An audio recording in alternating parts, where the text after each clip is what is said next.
Good morning and welcome to the Buddhist Temple of Toledo. Please have a seat and turn to page 2 in your liturgy books.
Please start. Go ahead and start.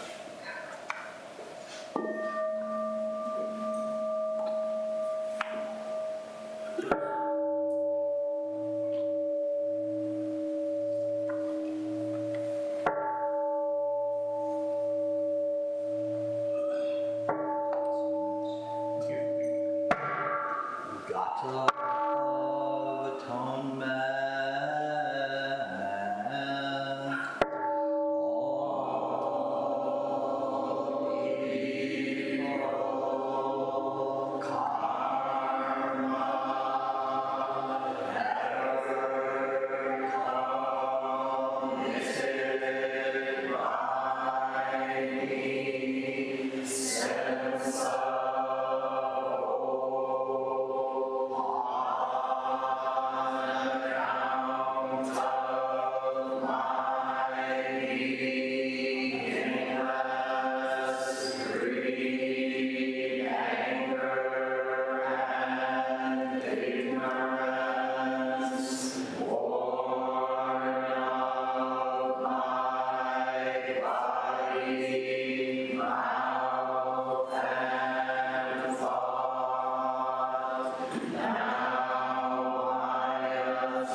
Nakaya 3 refuges. Udam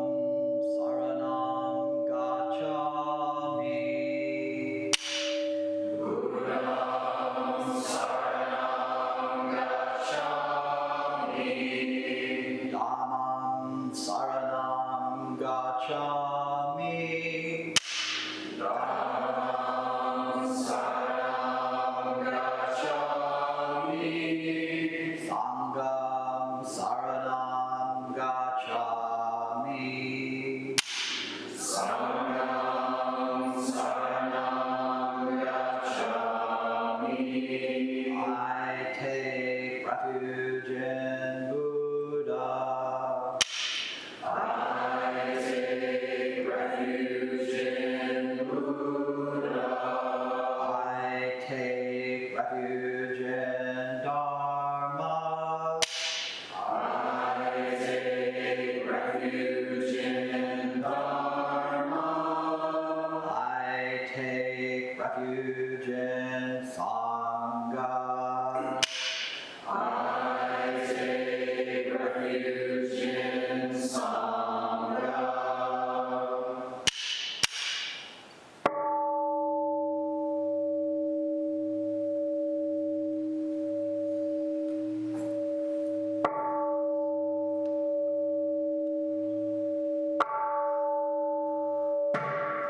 The 5 remembrances. I am of the nature to grow old. There is no way to escape growing old. I am of the nature to have ill health. There is no way to escape having ill health. I am of the nature to die. There is no way to escape death. All that is dear to me and everyone I love are of the nature of change. There is no way to escape being separated from them. My deeds are my closest companions. I am the beneficiary of my deeds. My deeds are the ground on which I stand. I am of the nature to grow old. There is no way to escape growing old. I am of the nature to have ill health. There is no way to escape having ill health. I am of the nature to die. There is no way to escape death. All that is dear to me and everyone I love are of the nature of change. There is no way to escape being separated from them.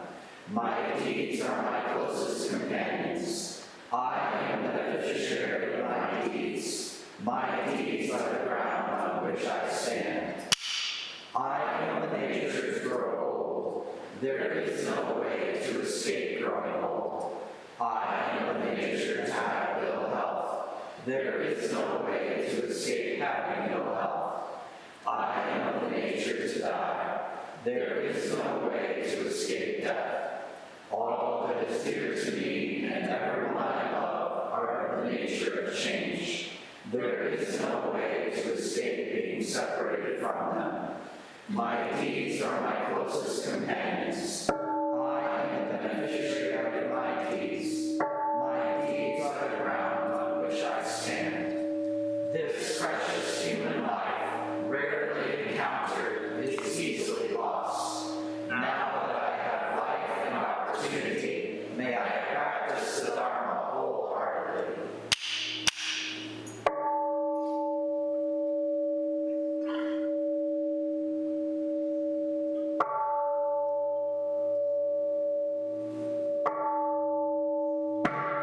Mahayana refuge.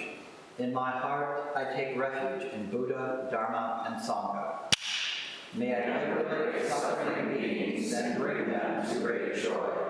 May the compassionate spirit of love grow within me, that I may actualize the great way. In my heart, I take refuge in Buddha, Dharma, and Sangha. May I liberate suffering beings and bring them to great joy. May the compassionate spirit of love grow within me, that I may actualize the great way. In my heart, I take refuge in Buddha, Dharma, and Sangha. May I liberate suffering beings and bring them to great joy. May the compassionate spirit of love grow within me, that I may actualize the great way. Invocation of the lineage. I give thanks for the guidance of my teachers. For the lineage of teachers before them, I give thanks and offerings for their devoted practice of generosity, moral discipline, patience, joyful effort, concentration, wisdom, skillful means, unshakable vow, spiritual powers, and awakened awareness for my benefit. May their years of life be lengthened, may their vows be completely realized, and may I cultivate these perfections with their guidance. 7 practices of the Bodhisattva. I bow down in body, speech, and mind. I offer the best I have to give, both real and imagined, to fill the space between us. I regret and purify all transgressions. I rejoice in all virtues. I request you to remain until total enlightenment. I request wise and compassionate guidance. I dedicate my merit for the sake of all beings. Generating love and compassion. May all sentient beings be free from clinging and hatred.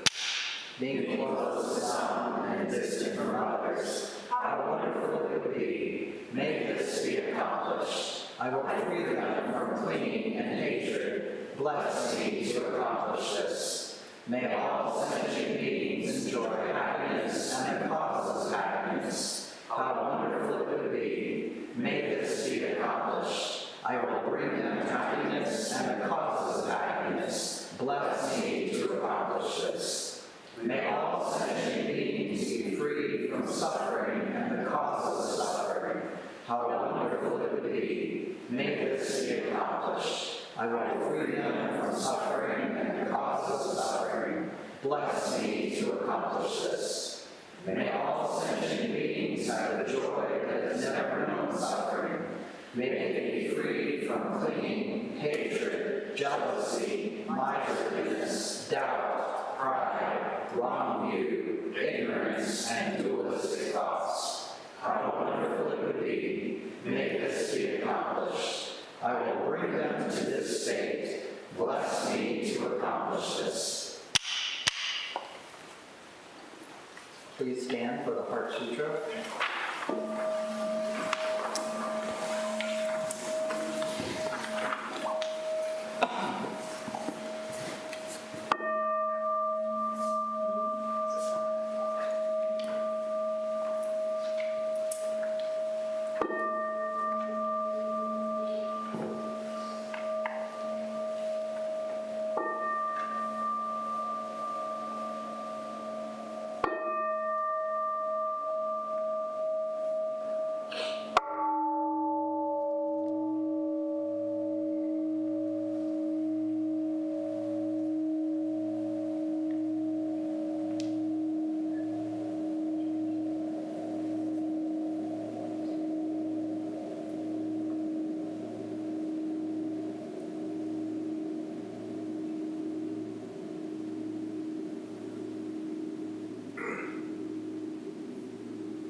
Great Prajna Paramita Heart Sutra.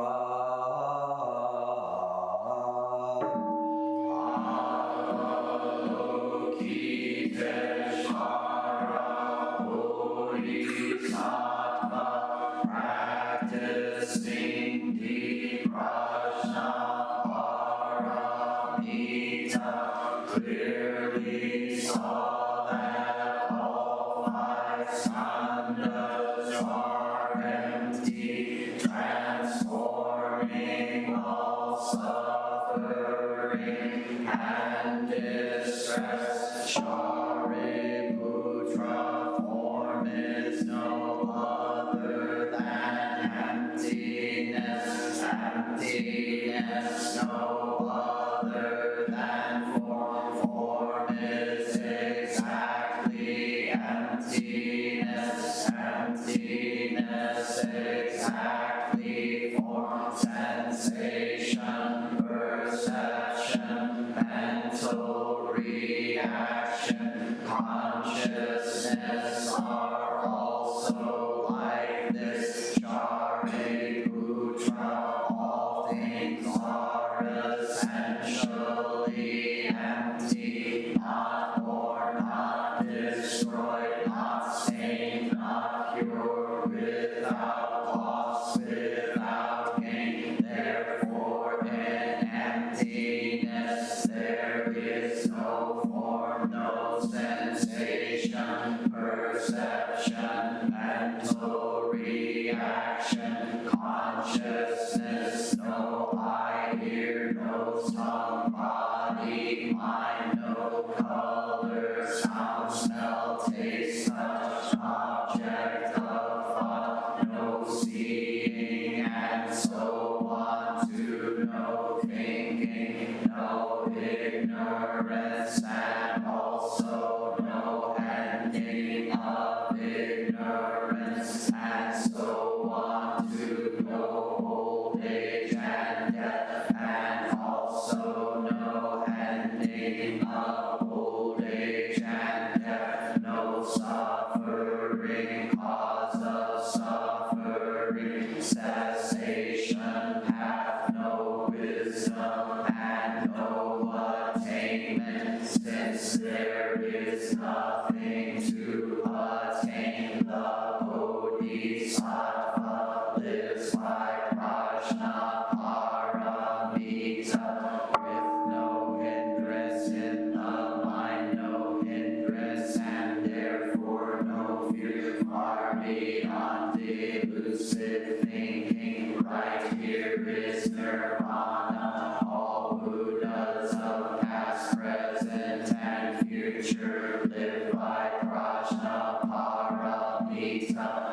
attaining anuttara samyak sambodhi. Therefore know that prajna paramita is the great sacred mantra, the great vivid mantra, the unsurpassed mantra, the supreme mantra, which completely removes all suffering. This is truth, not mere formality. Therefore set forth the prajna paramita mantra, set forth this mantra and proclaim.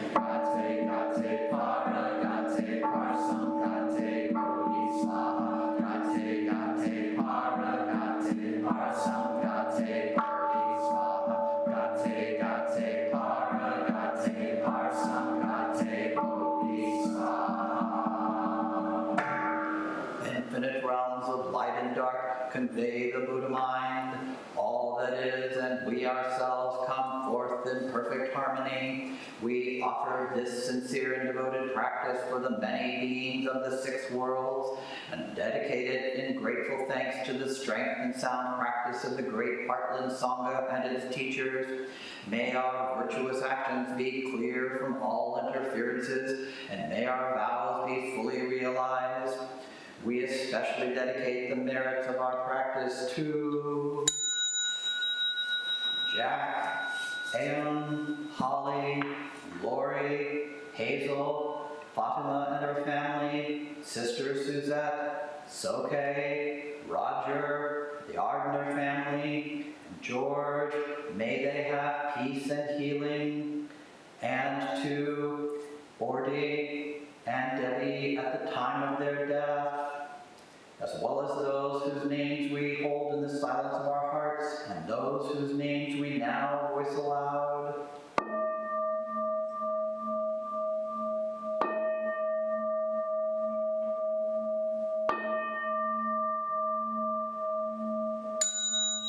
May we live in perfect peace with Buddha nature, and may we realize the Buddha way together.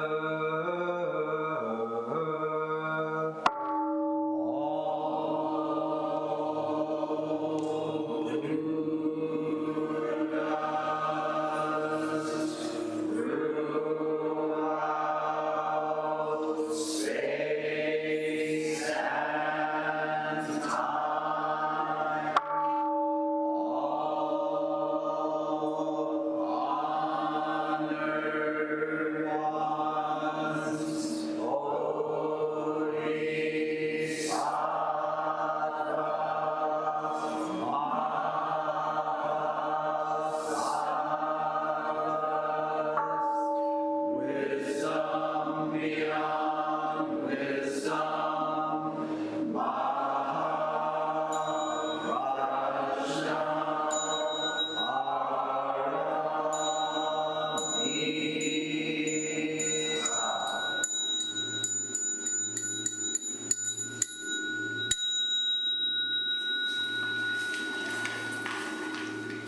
Please prepare for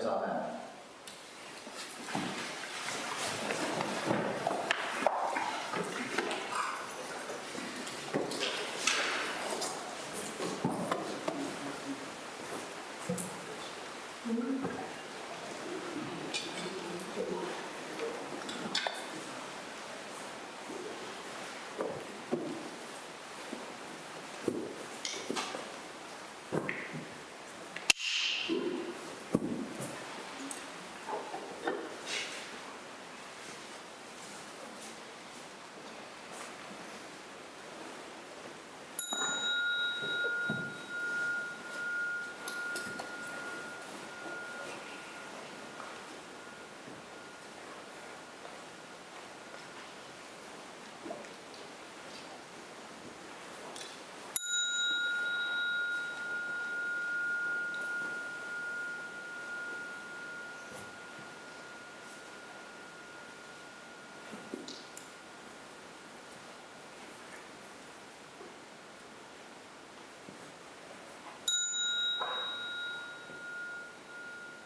We will now recite the Song of the Covenant found on page 8.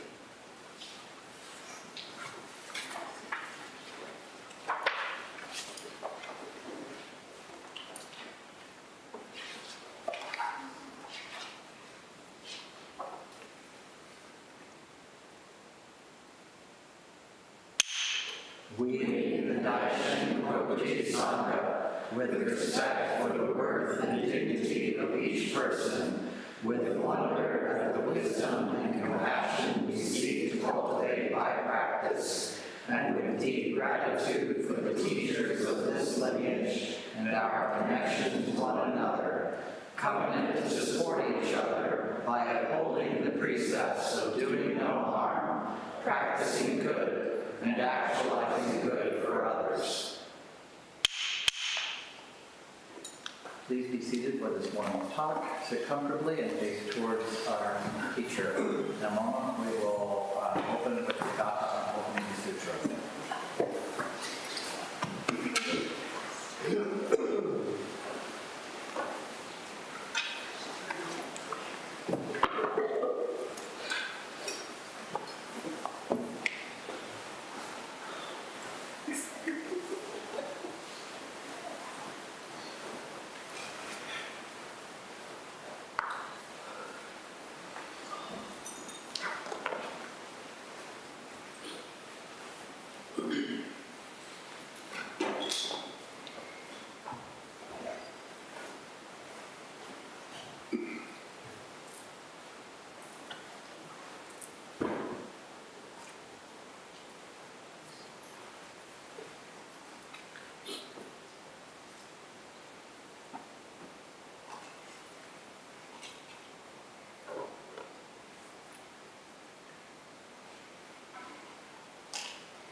Gatha on opening the sutra.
So good afternoon, everybody.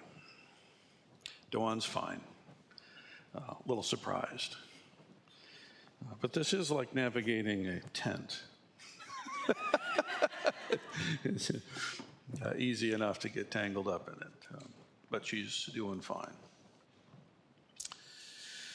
So some here may know, we just completed an intensive retreat that spent all of its energy working specifically to help lawyers, those that are the champions of civility and law, the last defense against brute violence and keeping society cohered. Truly, this is a critical and important feature of civilized life, one that is no stranger to enemy and difficulty, but I think in these days, even more important, having institutions of integrity and of strength, and being able to use clear thinking to guide our society. So it's not just a matter of the strongest one wins every time because, well, they're stronger. Having a society that can actually function on law is a major human innovation, but one that none of us can take for granted. If you perhaps have not noticed, there's an election coming up. And I very strongly dislike when any religious authority figure of any kind tells their community what they should do about that, other than to say, please vote. Please listen, please study, please have conversation, particularly with those with whom you may not intuitively agree. Make sure that you've sifted and sorted your own thinking, that you're not just reacting, and then do your job. Take the time. Make your voice heard. Now, that in place, one of the topics that came up with these good folks is how is it that one may engage in activity that is deeply challenging and very tiring. Of course, that's only true for lawyers. No one else says that. Oh, wait, I'm wrong. Everybody else says that. And one of the responses that came out is that, there's your own power, and then there's universal power. And knowing the difference between the two, and knowing how to wield and be wielded by these differences is very important, critical for training. So in a typical moment of impossible synchronicity, guess what the topic of the sutra is on this very day? Mahamati said, Blessed One, tell us about the sustaining power of the Tathagatas, by which the bodhisattvas are to attain self-realization of noble wisdom. Mahamati is the querent in this case, the figure in the Lankavatara Sutra that does the asking. Blessed One, tell us about the sustaining power of the Tathagatas. Now, Tathagata is a term that means suchness, thusness, the thus arrived one, Buddha. Tell us about the sustaining power of awakening, by which the bodhisattvas are aided. The Buddha replied, Mahamati, listen well. There are two kinds of sustaining power which issue from Tathagatas and are at the service of bodhisattvas, sustained by which the bodhisattvas should prostrate themselves before them and show their appreciation by asking questions. The first kind of sustaining power is the bodhisattva's own adoration and faith in the Buddhas, by reason of which the Buddhas are able to manifest themselves and render their aid, and to even ordain them with their own hands. The second kind of sustaining power is the power radiating from the Tathagatas that enables the bodhisattvas to attain and pass through the various samadhis without becoming intoxicated by their bliss. So the first part, There are two kinds of sustaining power. The first, now, our translator, this translation was done in 1939. Okay, it's been a while. And one of the things that you see in these early adopting translators is that they will use words from the monotheistic traditions of the West because, well, they're as close as we have. And the author has an agenda, the translator has an agenda, the reader has an agenda, and these agendas all inform or ought to inform how we approach the text. So although I am unable to read Sanskrit, Pali, Hindi, Chinese, Mandarin, Cantonese, as well as Japanese, I can read none of that stuff. I'm pretty sure that the words adoration and faith are sort of shimmied in there as a way of trying to make this text relatable to a monotheistic tradition culture. My experience is not fitted exactly to these words. This business of adoration and faith. It seems to me that these words are placeholders for a feeling which can be otherwise described, and I would say in today's environment, more helpfully described and more accurately described. Whatever words we use, and I'll offer a few, this is basically coming from the practitioner towards the Buddhas, from the practitioner towards reality itself. Remember, the Buddha is not a divine figure utterly separate from ourselves, but rather is an expression of awakening itself, an expression of which we also are, whether we realize it or not.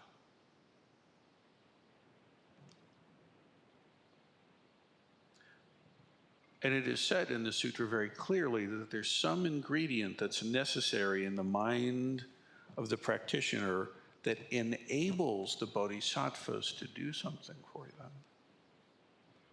In other words, they need permission. The cosmos needs your permission to help you. You have to be in correct relationship with the cosmos itself for this to occur. The words used here, adoration and faith, I might change a little bit. I might offer perhaps earnest authenticity. One must be sincere. One must be earnest. One must have the mind of wholesome awe. One must have one's hat in hand and humbly approach with a feeling of great awe, this openness to. Have you ever perhaps seen an image from the James Webb Telescope or looked up in the night sky and seen the aurora borealis at work, recently viewable even from here? Or some landscape, or your child's eyes, perhaps. And just, oh.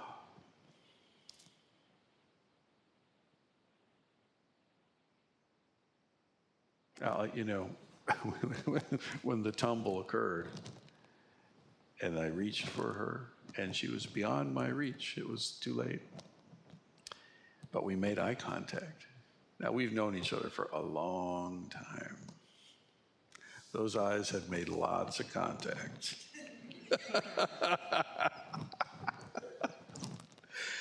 And so even in the flutter and the flurry and the confusion, there's this connection. And come on, honey.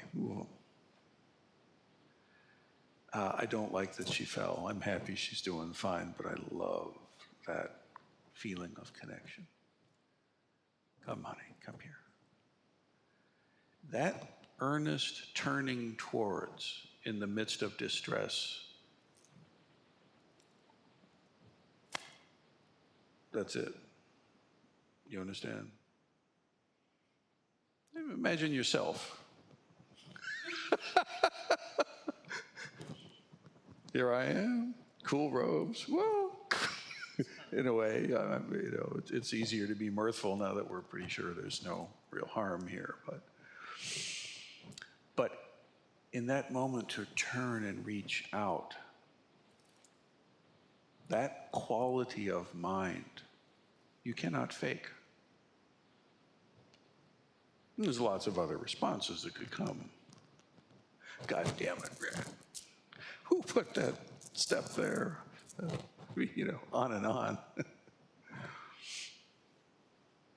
But that intuitive turning towards and reaching out, that's it. This wholesome awe. Now there's another technical term. It's called bodhicitta. It's the mind of the bodhisattva that really catches it. This mind of the bodhisattva is not a worshipful one. We're not praying to a Buddha to save us or something.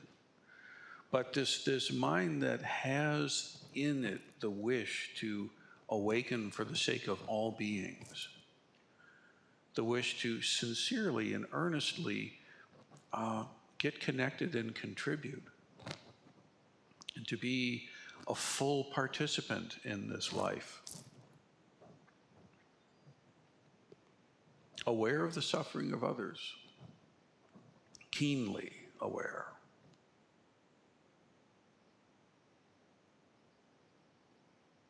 This is not to be confused with worship.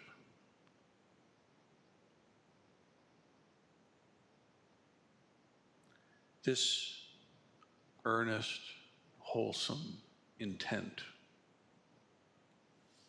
is what enables the Buddhas to manifest themselves and to render their aid and even to ordain, to bless. We have that line, bless me to accomplish this. What is that talking about? This bless me to accomplish this. May all sentient beings be free from clinging in hatred. Bless me to accomplish this. What is the content of that blessing? Is that just a throwaway bit of language to get us from A to B? No. But be careful. Do not just directly import perhaps other faith traditions' understanding and glom it onto this. This blessing is unlocked very much by yourself. The way you bring the earnest authenticity and the wholesome intent, mindful and aware of the suffering of the world, into the very moments of your life. This is what enables the blessing to occur.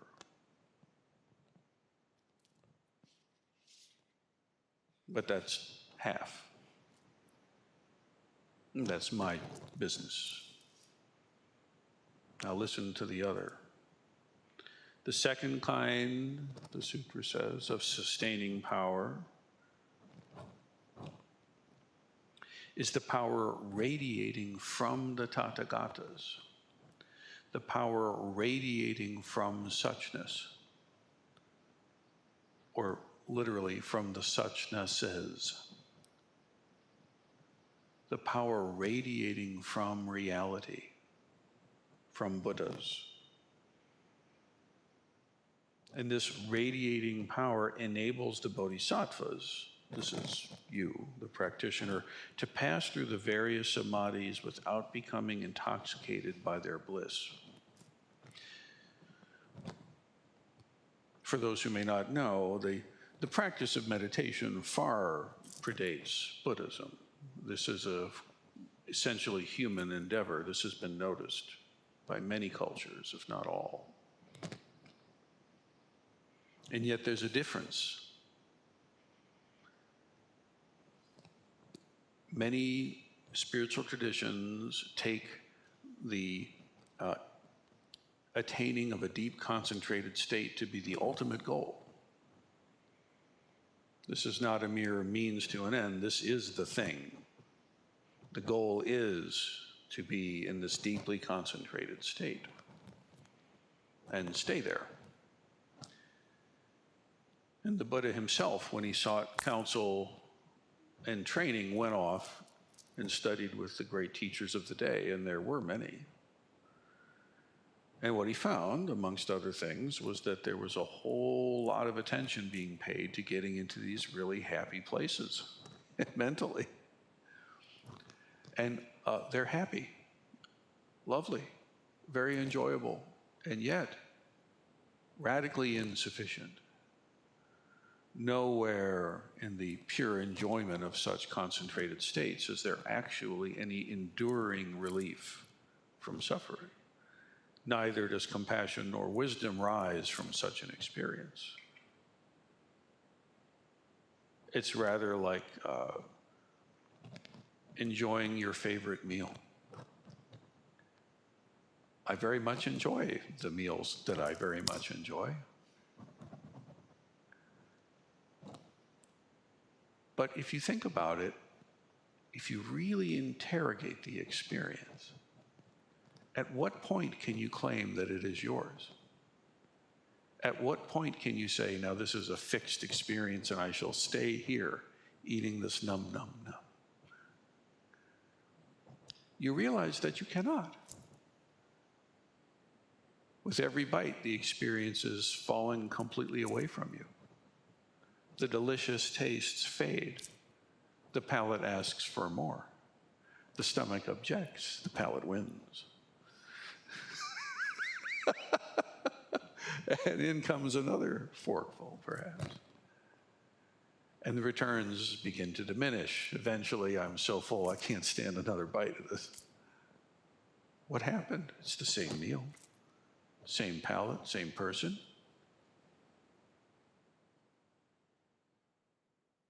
Now, if someone were to, let us say, become clinging to the experience, then they would be setting themselves up for a guaranteed string of pain, because this experience is not containable, it's not permanent.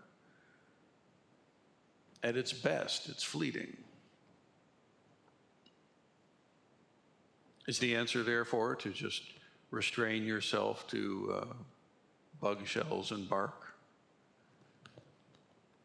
I live on sunlight and dirt. No, that's not the answer. Asceticism also doesn't do it, doesn't reach it. You may have great discipline of the body, you may discipline the mind, you may exert your will against yourself to some incredible degree, and yet there's no enlightenment that comes from that either. Somehow what's being said here is this capacity radiates from reality, radiates from Buddha, radiates from the cosmos, that enables us to actually reach these deep states and not cling to them, to use them properly. Interesting, of all the things that you might think of, some Buddhist intervention, please. Maybe top of your list is not, please free me from clinging to deep samadhi states. But it's top of mind in the sutra. Because actually, if you take your spiritual practice and you do not correctly contextualize it, it too can become a trap. A very, very difficult one to escape from.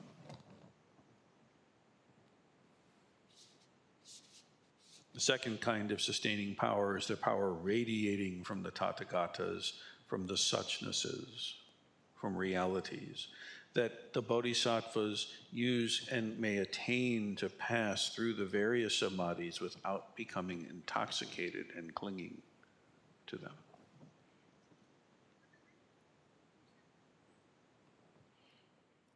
The sutra goes on to say, being sustained by the power of the Buddhas, the bodhisattva, even at the first stage, will be able to attain a samadhi known as the light of the Mahayana.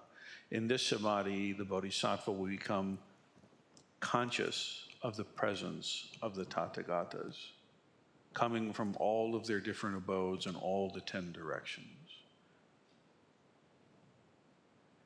You'll become conscious of the presence of the Buddhas and the Mahasattvas. What does that mean? Does that mean I see Buddha people?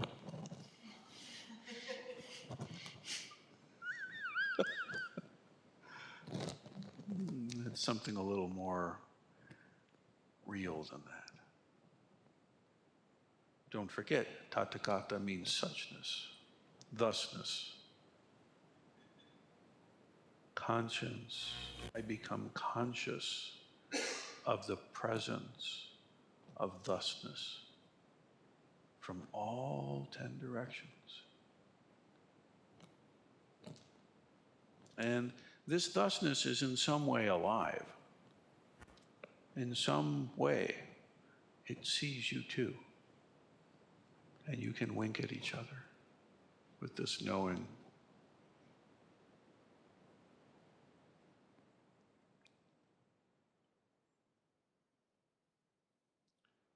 The young bodhisattva can become conscious of the presence of the Tathagatas coming from their abodes in all the 10 directions to impart to the bodhisattvas their sustaining power in many, many various ways.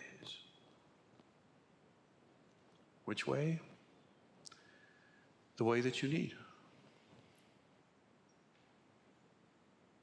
The good physician will give the medicine that's exactly appropriate as the antidote to precisely the suffering you're enduring. How much more so the cosmos itself?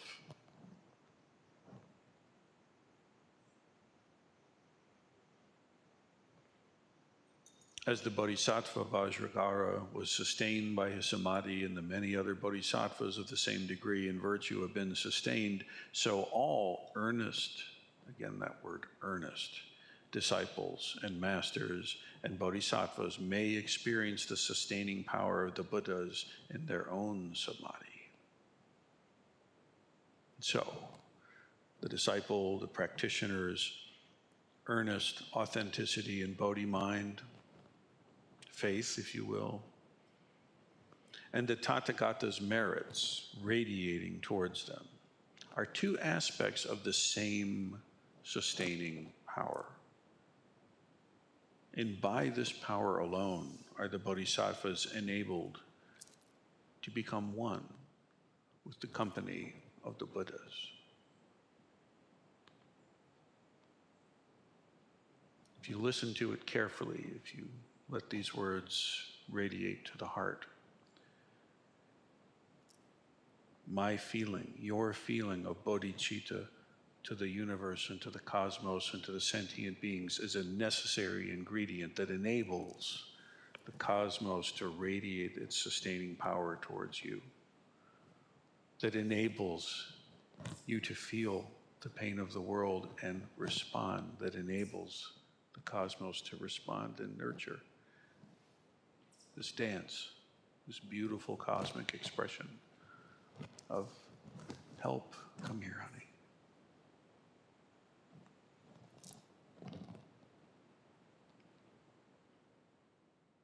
Whatever samadhis, psychic faculties, and teachings are realized by the bodhisattvas, they are made possible only by the sustaining power of the Buddhas. In Zen, we often use the word jiriki, which means your concentration, the ability for us, for you, to put your mind where you want it to be for as long as you want it to be there. That is self-power. But also tariki, other power. I was telling to the participants of the retreat, you'll see perhaps tomorrow, this day, when you come into the meditation hall and rows are filled with earnest, sincere practitioners. It might seem like, why would that make any difference in my sitting? After all, I have to sit there for myself, and that's true.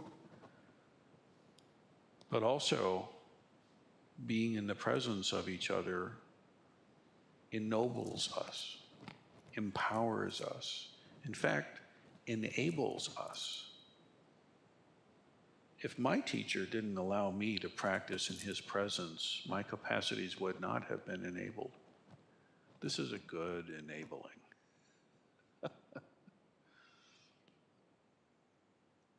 if I didn't have a chance to share the stage with luminaries and have them like sit there and go like this when I'm playing and give me the blessing of the family, then my own capacities would be less able to come forth.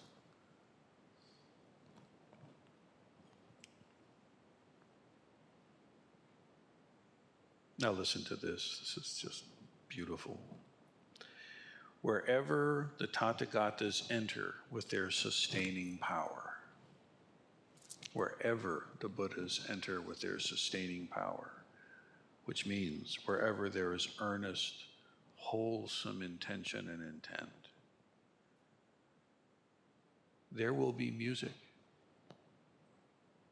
There will be music, the sutra says.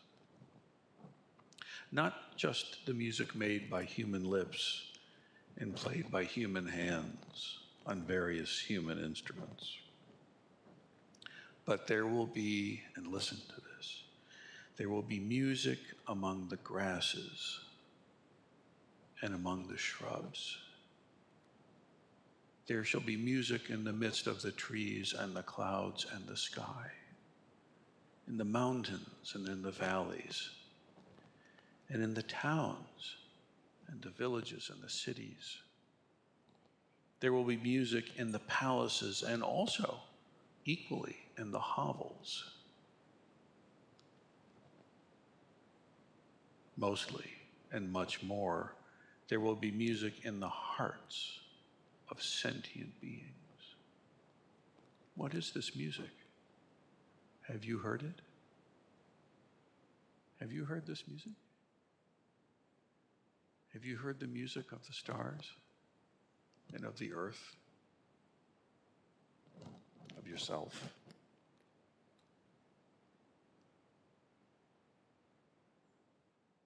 By the bestowal of this sustaining power, by this blessing of us, in order for us to accomplish this, the bodhisattvas are enabled to avoid the evils of passion, hatred, and enslaving karma. They are enabled to transcend the jhana of the beginners and to advance beyond the experience and truth that they have already attained. You think you got it? That's a problem. Let that go. They are enabled to demonstrate all the perfections: generosity, moral discipline, patience, and so on. And finally, to attain Buddhahood themselves. And this attaining of Buddhahood is exactly the point. Basically, dear one, to attain Buddhahood is to attain yourself. How can it be done? Well, the sutra says, Mahamati, if it were not for the sustaining power, then the practitioner would relapse into ways of thoughts of mere philosophy and intellectual construct.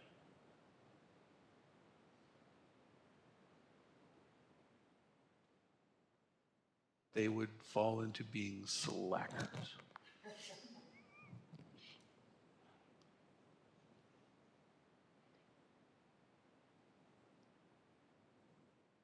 And they would join the ranks of those with the mind of harm.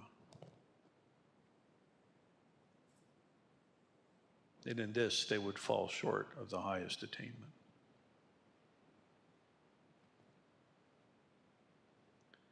For these reasons, earnest disciples and sincere bodhisattvas are all sustained by the power of the Tathagatas.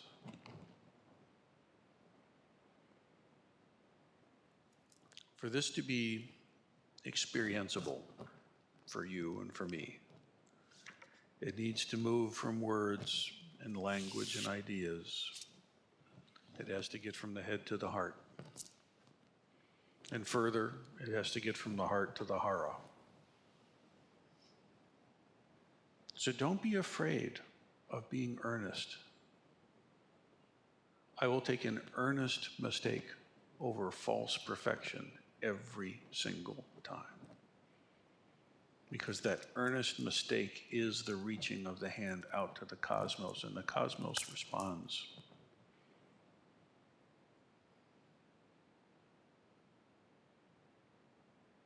So, for the sake of all beings, may we wield our practice well. May we be blessed to accomplish the alleviation of suffering through all beings throughout space and time, and these beings in this time. May it be so.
Thank you for your practice, everybody.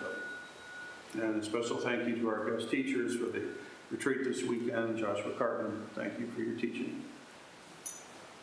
Roshii, thank you very much for your teaching and guidance this weekend. Well done.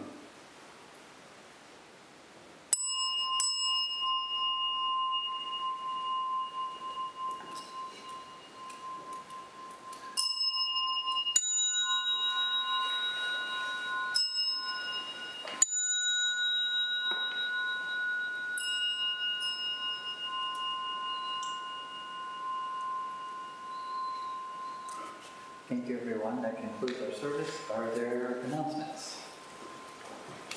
I'm sure there are. Oh, we can have a microphone today.